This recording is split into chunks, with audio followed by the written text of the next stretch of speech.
এখন আমি প্রাথমিক গণিত পঞ্চম শ্রেণী তৃতীয় প্রান্তিক মূল্যায়ন 2025-এ 4 নম্বরের 6 যে সমস্যাটি এসেছে এই সমস্যাটির সমাধান করব।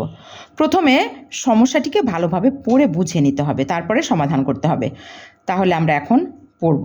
একটি ট্রেন কোনো শহর 11টা 50-এ ত্যাগ করে 15টা 25-এ গন্তব্যে পৌঁছায়। ট্রেনটির কত ঘন্টা এবং কত মিনিট সময় লাগলো? এখানে 11টা 50 অর্থাৎ 11 ঘন্টা 50 মিনিট, আর এখানে 15 ঘন্টা 25 মিনিট, এভাবে আমরা লিখব, লিখে সমাধান করব। তাহলে আর গন্তব্যে পৌঁছেছে হচ্ছে 15টা 25-এ, 15 ঘন্টা 25 মিনিটে। তাহলে এখানে আর ত্যাগ করেছিল হচ্ছে 11টা 50-এ। তাহলে যদি আমি বিয়োগ করি তাহলে কিন্তু কতটুকু সময় লেগেছে সেটা বের হয়ে যাবে। তবে এখানে ঘন্টা এবং মিনিটে সেটাকে প্রকাশ করতে হবে। সেজন্য আমি এখানে কি করব, ঘন্টা এবং মিনিট আলাদা করে লিখব। ঘন্টা এবং মিনিট একবারে আলাদা করে লিখে বিয়োগ করব।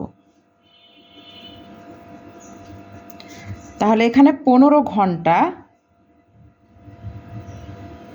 আর মিনিটের জায়গায় লিখব 25 মিনিট, আর এখানে 11 ঘন্টা মিনিটের জায়গায় লিখব 50 মিনিট।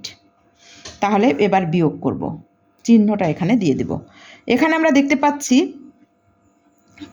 25 মিনিট আর এখানে আছে 50 মিনিট। তাহলে এটা কিন্তু বড়, আমরা তো সাধারণত এইভাবে বড় থেকে ছোট বিয়োগ করতে পারি না। তাহলে আমরা কি করতে পারি, আমরা এখানে 15 ঘন্টা আছে, 15 ঘন্টা থেকে এখানে 1 ঘন্টা হলাত নিব। তাহলে 1 ঘন্টা সমান 60 মিনিট। তাহলে এখানে আমাদের আছে হচ্ছে 25 মিনিট, আরও 1 ঘন্টা হলাত নেবে। তাহলে এখানে আমি বিয়োগ করে এখানে রেখে তোমাদেরকে বোঝার জন্যে এখানে 15 থেকে 1 ঘন্টা বিয়োগ করলে আমার থাকবে এখানে 14 ঘন্টা। তাহলে 1 ঘন্টা সমান 60 মিনিট। সেই 60 মিনিট কিন্তু আমি এই 25 মিনিটের সাথে এখন যোগ করব। তাহলে এখানে 60 যোগ করব, 5 6 2 8। এবার আমি 50 এখান থেকে বিয়োগ করব। তাহলে থাকে কত, 5 3 35 মিনিট।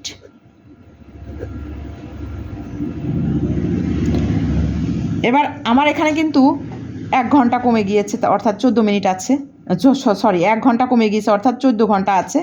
তাহলে এখানে 14 থেকে 11 থেকে যদি আমি 14 ঘন্টা থেকে যদি আমি 11 ঘন্টা বিয়োগ করি তাহলে কিন্তু আমার থাকবে এখানে হচ্ছে 3 ঘন্টা।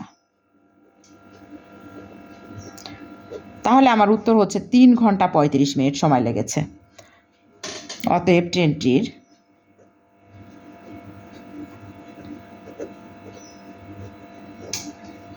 তিন ঘন্টা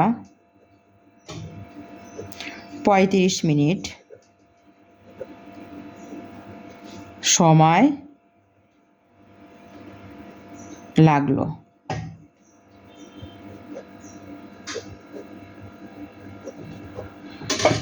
তাহলে উত্তর এটাই, উত্তর 3 ঘন্টা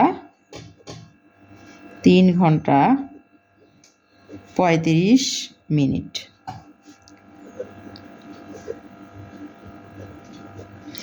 আজ এ পর্যন্তই। ভিডিওটি ভালো লাগলে লাইক কমেন্ট শেয়ার করে পাশেই থাকো। আল্লাহ হাফেজ।